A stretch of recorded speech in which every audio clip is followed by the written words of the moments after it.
Good afternoon, and it is a good afternoon. I tell you, when you get to be my age, every day is a good day because you get a chance to do something good for the world. You get a chance to make life better for somebody else. You know, in this day that we live in, nobody fears hell and nobody desires heaven. You know, as a Negro, we came up singing, I got shoes, you got shoes, all of God's children got shoes, get the hem going, put on our shoes. Well, we got DSW and all these other places now, so plenty of us got shoes. So what is our mission? What is the task? What is the thing that can make us live up to being in the image and likeness of God? I tell you what it is. Leaving the world better than you found it.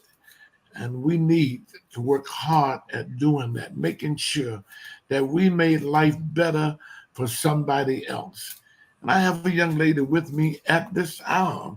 And I know that only those who are listed as followers will get the notice that we're even on. But I always get far more views after the live presentation than during the live presentation. So I'm praying that thousands and thousands will see this. So if you come upon it in any way, please share, share, and share, and share, and share. We need this message to get out to everybody. As you see on the bottom of your screen, we're quoting Dr. Martin Luther King. We don't want to be a part of the problem. We want to be a part of the solution. So you can help us by spreading the word. Sister Anastasia Battle is with us from Humanity for Peace. And all over the world, we'll be demonstrating on Saturday. And New Bethel is one of those places. New Bethel at 8430 Linwood, known as C.L. Franklin Boulevard. New Bethel at 8430 Linwood, known as C.L. Franklin Boulevard. And that's zip code 48206. If you need to put it in your GPS, that's 48206. New Bethel. Some people call it Aretha's Daddy's Church. Some people call it Aretha's Church. Some people, well, they just call it that church because it has always been involved in whatever was going on in the world. One of the strongholds for the civil rights movement, Dr. King gave his first I Have a Dream version of the speech there and everything. Often in that pulpit, Reverend Franklin was one of the chief fundraisers for the civil rights movement. And then it was the New Republic of Africa. People that got their own passports and everything through the UN. They were there one day and the church got all shot up for one reason or the other. Um, but that incident changed the face of Detroit. Recorder's Court, if you can remember it, had one black judge. And that black judge is the one who defended all those who were in the church that day. But it turned around in 10 years. And there were 97% black judges, and most of them were women. And of course, John Engler, others closed the court because they felt the women were too liberal because they saw the black boys as sons rather than as criminals. And then the city council before that incident had one black council person out of 9, and then it turned to 7 black council persons out of 9. But more so, in 1973, this incident happened in 69, Coleman Alexander Young credits New Bethel with being a vital part of his being elected mayor. So he gave his first speeches there and gave his last speech as mayor there. But this young lady, Sister Anastasia Battle, has been working at making the world better for a long time. And as I said, she's with Humanity for Peace, and she's the co-founder of International Peace Coalition. So she has volunteered time out of her very, very busy schedule. Today we push one way and another way and push till we found the spot.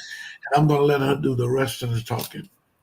Anastasia. Well, thank you so much, Pastor Smith. I really appreciate that. Yeah, I mean, I'll just tell people that I think that this is one of the most important times of our lives. I really do feel that the moment in history represents a time when we can actually change things for the better, right? And you only have those little windows of opportunity for so long when people are activated. And you know this, from being with New Bethel and what happened during the civil rights era, that you had, a response from the population which was just electric, and people felt, the movement within them to do something and to act for the good. There was a sublime level that people were at. And I think we need to reactivate that. I think that the people in Dearborn, people I've been talking to and working with, they are at that level. And, this atrocity that's happened in Palestine, well over 30,000 people, mostly women and children, countless children. There's people who we don't even know, what's happened. They've disappeared. We just don't know what's happened to them. They're under the rubble somewhere, and we don't know what happened to them. This is just, it's a genocide, and this is official by the International Court of Justice, which South Africa brought the application to the ICJ and proved that this was, in fact, an act of genocide. What's happening on behalf of Israel, what Israel has been doing to the Palestinians. And however people feel, if Israel should exist or not exist, I think we can debate that at some other time. But the fact is that people are dying senselessly in this war. And this should not be happening. These are children of God. These are innocent people. And this should never happen. And we definitely should not be committing these kinds of atrocities in the name of God. I mean, what a terrible thing to do, to say that God wants to commit a genocide. I mean, that's essentially what some of these people are saying, is that we should be killing these people in the name of God. And I'm not part of a religious organization per se, but I am a Christian, and I believe that you have to act in the footsteps of Christ. And I believe that, King and Malcolm and many others, strive to do the same. I think we need to strive to do the same, to really pursue that identity in the world, to pursue the identity, what we want to see in the world, to become that. So at this event, we're going to have you, Pastor Smith, total pillar in the Detroit community. I very much value our friendship. I very much appreciate all the work you put in for this. I appreciate you more. Thank you. We'll have Imam Elahi of the Islamic House of Wisdom. He's also a pillar in the Dearborn community. This is a very well-known mosque, which does lots of activities. In fact, Imam Elahi is known as the Imam of Peace. He's done many press conferences. He's worked with many people in the community all over Michigan, and has done a lot of work around the world. So he's also a dear friend of mine and has done a lot of work to better people, to really activate the best in people. Another friend is Reverend Sukair of Christ Episcopal Church. He's also a really wonderful speaker. He's been offering his church really for such a long time. He's part of a whole network of the interfaith community in Dearborn. It's called the Intercultural Center of Dearborn, and he's a board member of that organization. And they've had so many wonderful events. If anybody here in Detroit would ever love to attend one, I would highly encourage it. They have wonderful speakers from the interfaith community in Dearborn. They bring people like Jewish Voice for Peace, rabbis, Christians, Muslims, all different kinds of people together, and it's actually a very wonderful process that I've witnessed. So I very much value Reverence Who Cares activism and moral strength in the community as well. I think all three of you in particular that I've been speaking with have this really higher sublime concept in what we need to bring to the community so people aren't just enraged, right? I mean, that's the problem, right? People see these atrocities going on and they get frustrated and they get enraged.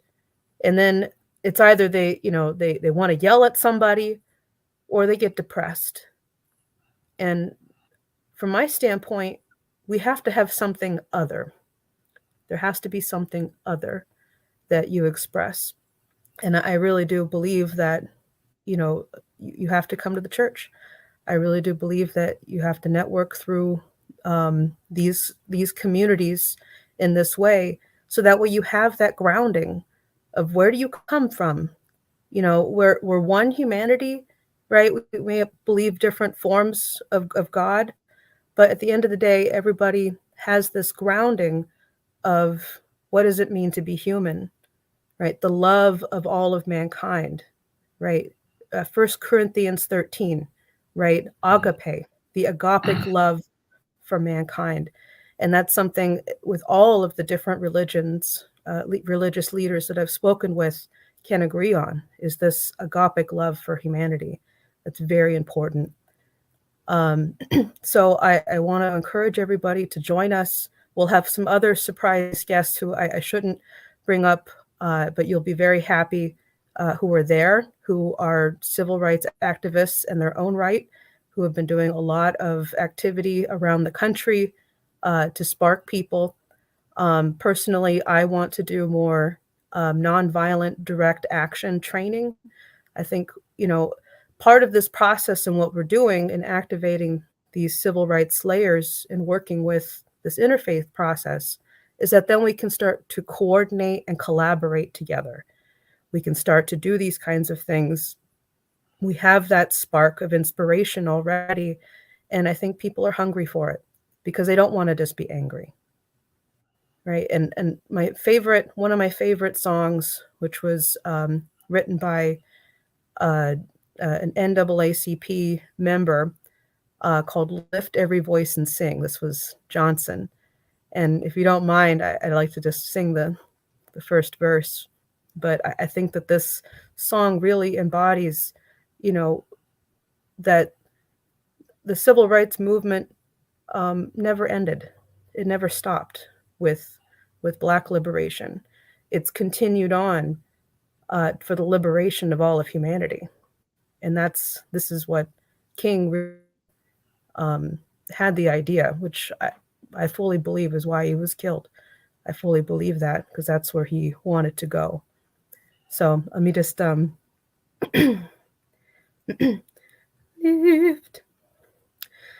lift every voice and sing till earth and heaven ring with the harmonies of liberty.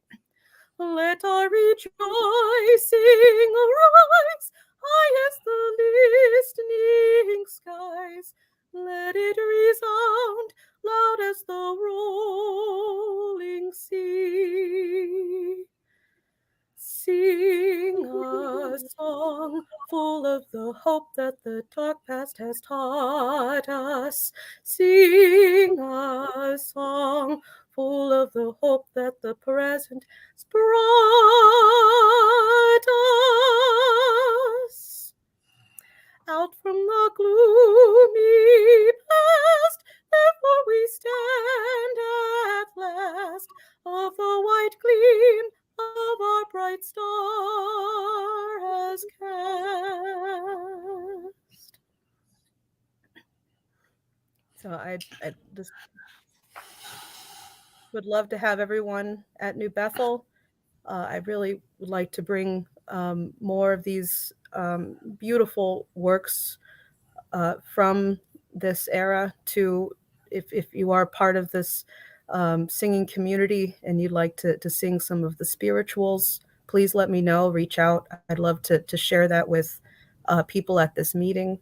We will have some musicians there, which I'm reaching out to right now to see if they'll be able to speak. But I think that's going to be part of the healing process and inspiration for our communities coming together. So I really thank you again, Pastor Smith, for having me on. Thank you.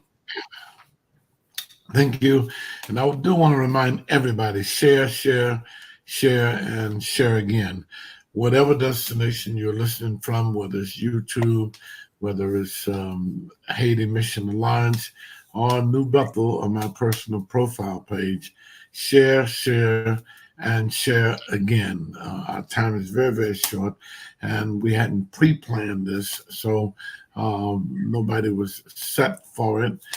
Thank all of you who are with us this morning at 5 a.m.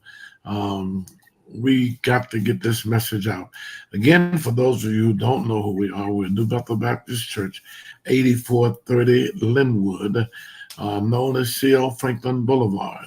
If you're in the Ford Hospital area, near the Lodge, or we're between 96 and the Lodge, Grand Boulevard and Claremont are the major streets that cross, and Linwood is right in between the Lodge and Grand Boulevard. Listen, we're going to look for you there. And thank you so much, Anastasia. Such a beautiful voice. Oh, my goodness. Such a beautiful voice. God bless you. God keep you. And tell your husband we said hello. God bless you. You will. God bless you too.